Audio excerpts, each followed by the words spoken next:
The studio buzzed with anticipation as the hosts of The View settled into their seats, the audience clapping wildly under the bright lights. Joy Behar, with her signature sharp wit, leaned forward, her eyes glinting with mischief as she introduced the day's guest. All right, folks, we've got Matthew McConaughey here, Oscar winner, rom-com king, and now, apparently, a philosopher with his book, Green Lights. The crowd roared, and Matthew sauntered out, his easy Texan charm filling the room. He flashed a grin, shaking hands with Whoopi, Sunny, and Sorrow before settling across from Joy. "Joy, I hear you've got some thoughts on my book," he said, his voice smooth but with a hint of challenge. Joy didn't miss a beat. "Oh, Matthew, I read it, and I'm not sure if it's a memoir or a self-help seminar for dudes in pickup trucks." The audience laughed, but Matthew's smile tightened. "Now, hold on, Joy," he drawled, leaning in.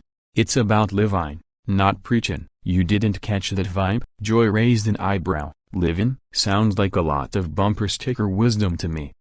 Catch the green lights? What's that even mean? Don't run red lights?" The crowd chuckled, but Matthew wasn't fazed. "It's about flow, Joy. Timing, knowing when to move and when to pause. You ever feel that in your life? Or are you just swinging at every pitch?" The audience gasped, sensing the tension. Joy smirked. "Oh, I swing, all right, and I hit." "Your book feels like it's for guys who think howling at the moon is therapy." Matthew laughed, but his eyes were sharp. "Maybe it is. Maybe some folks need to howl to figure out who they are. You ever tried it, Joy? Or you too busy judging from the sidelines?" The hosts exchanged glances, and Whoopi jumped in. "Okay, y'all, let's keep this friendly." But the air crackled. Matthew leaned back, his voice steady. "I'm just saying, Joy, life's got rhythms. My book's about finding yours. You don't get it? That's cool, but don't knock it till you've lived it." Joy's smile was tight. "I've lived plenty,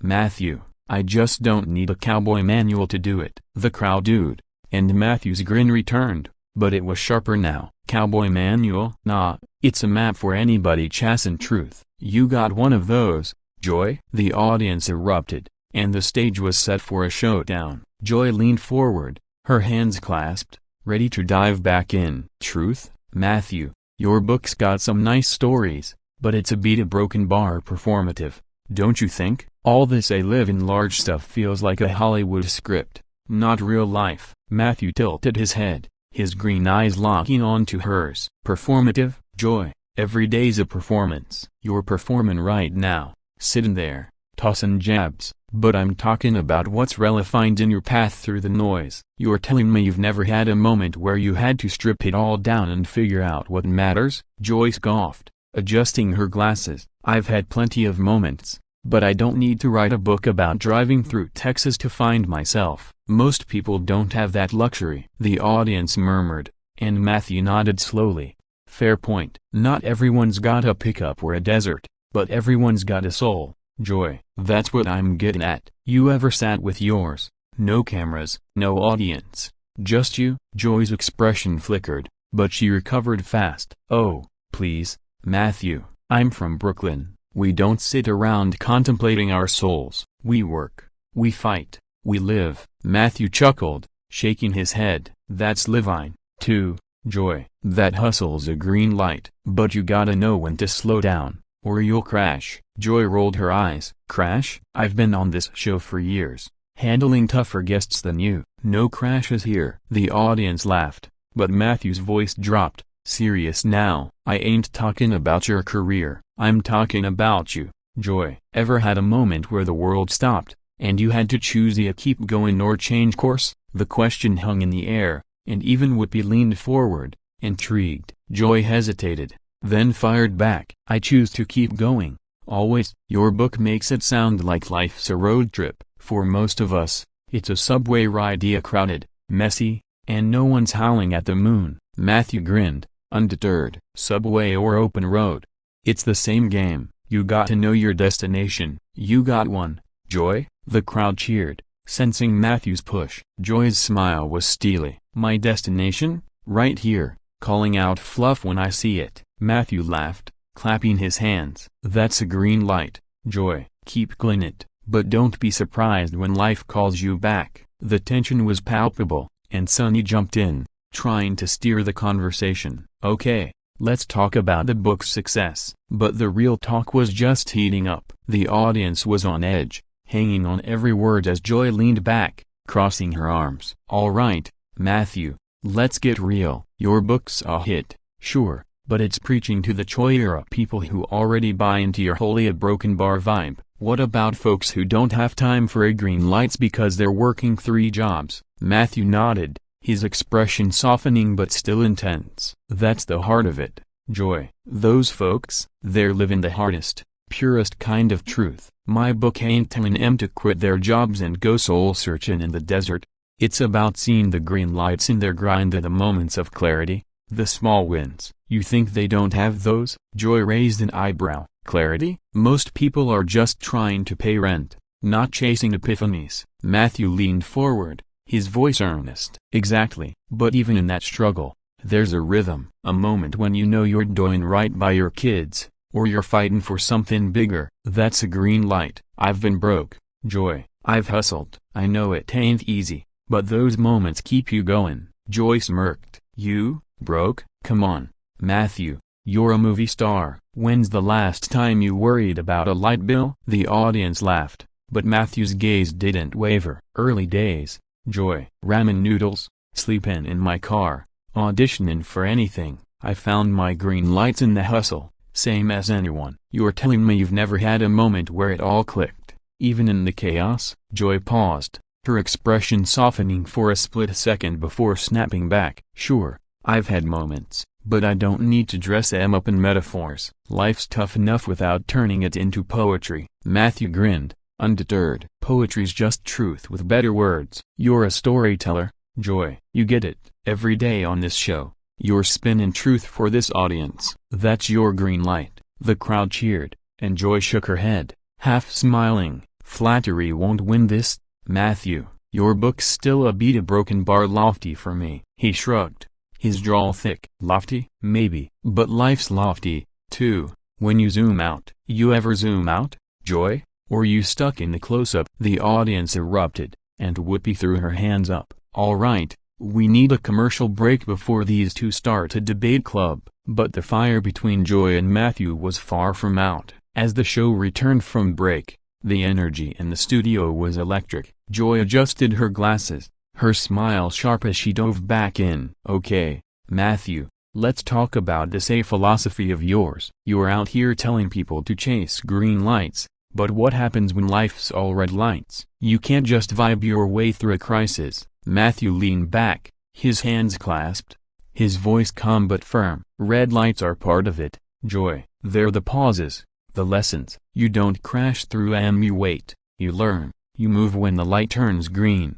You ever had a red light that changed how you see things? Joy smirked, ready to counter. Sure, I've had setbacks, but I don't sit around waiting for some cosmic signal. I push forward. Your book makes it sound like life's a game of waiting for permission. Matthew shook his head, his grin sly. Not permission, Joy. Timing. There's a difference. Pushing forward's great, but if you're ignoring the red lights, you're gonna burn out or crash. You ever burned out? The audience leaned in, sensing the personal turn. Joy's smile faltered, but she recovered fast. Burn out? I'm still here, aren't I? This show's a marathon, not a sprint. Matthew nodded, respectful but unrelenting. Exactly. You're still here cause you know when to pace yourself. That's a green light, Joy. You're living it, even if you don't call it that. The crowd clapped, and Joy rolled her eyes, but there was a flicker of amusement. You're slick, I'll give you that, but your whole live in the moment thing feels like a luxury. Most people can't afford to philosophize when they're drowning in bills. Matthew's expression grew serious. I hear that, but those folks,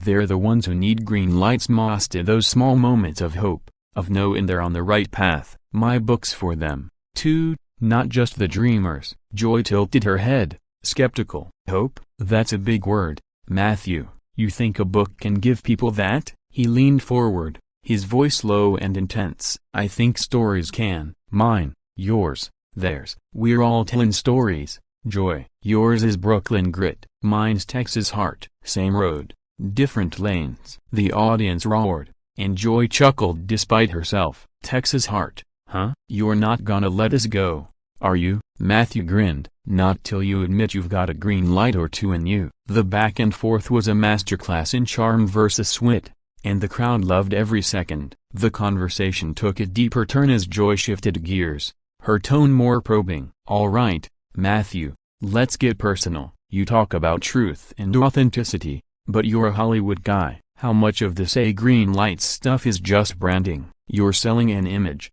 not just a book. Matthew's smile faded slightly, but his eyes stayed locked on hers. Branding, Joy? I've been called a lot of things: an actor, dreamer, fool, but I don't sell what I don't live. Every word in that book came from my bones. You think I'm playing a part here? Joy didn't back down. I think Hollywood's good at packaging. You're charming, you're likable, but is this you? Or is this the guy from Interstellar selling me a lifestyle? The audience gasped, and Matthew let out a low chuckle. Ouch, Joy, you go for the jugular. But let me tell you something, the guy in Interstellar, he's me, too. Every role's got a piece of my truth. This book, it's the rawest piece. You ever put your raw self out there, Joy, and let the world judge it? The question hit hard, and the studio fell quiet. Joy paused, her usual quick wit slowing for a moment. Sure, every day on this show, I say what I think, and people love it or hate it. That's raw. Matthew nodded, his voice softening. Then you know it ain't easy. Writing this book was like standing naked in front of the world. You're telling me you've never felt that kind of vulnerable? Joy's eyes narrowed, but there was respect in her gaze. Vulnerable? Sure. But I don't wrap it in metaphors about traffic lights. The audience laughed, breaking the tension, and Matthew grinned. Fair enough. But those metaphors, they're how I make sense of the chaos. You got your own way, Joy. What's your metaphor for keeping it real? The crowd cheered, and Joy shook her head, smiling. My metaphor? Probably a boxing ring. You keep swinging, you take the hits, you get back up. Matthew clapped, his drawl thick with admiration. That's a green light, Joy. You're in the ring, fighting your truth. That's all I'm talking about. The exchange was electric, a dance of challenge and respect, and the audience was eating it up. Whoopi tried to steer things back. Okay, you two, let's talk about Matthew's movies. But the real show was the battle of wills unfolding before them. As the segment neared its close, the energy between Joy and Matthew was at a fever pitch. Joy leaned in, her voice sharp but playful. All right, Matthew, one last shot. Your book's got all this talk about a Levine, but what's the one green light you're chasing right now? And don't give me some poetic answer. Matthew laughed, running a hand through his hair. Straight to the point, huh? All right, Joy, right now, my green light's about been presented here, with you, with this audience, with my family when I go home. It's about not missing the moment. What's yours? Joy blinked, caught off guard by the question turned back on her. My green light? Keeping this show real, keeping people talking, thinking, fighting for what matters. Matthew nodded, his grin wide. That's it, Joy. That's your truth. You're living it right now, sparring with me. You don't need my book to tell you that. The audience erupted, and Joy laughed, shaking her head. You're good, McConaughey. I'll give you that, but I'm still not howling at the moon. Matthew threw his head back, laughing. Give it time, Joy. The moon's got a way of calling you out. The crowd cheered, and Whoopi jumped in, wrapping up. All right, you two, we're out of time, but this was a masterclass in keeping it real. Matthew and Joy exchanged a nod, a mutual respect forged in the heat of their debate. As the show cut to commercial, the audience was still buzzing, and social media was already lighting up with clips of the exchange. Matthew's calm intensity had met Joy's fiery wit, and neither had backed down, but there was a spark of understanding between them. The confrontation wasn't just a clash, it was a conversation about life, truth, and the different ways people find their way. Matthew's book might not be Joy's cup of tea, but in that moment, they'd both found a green light, the power of real talk, unfiltered and alive.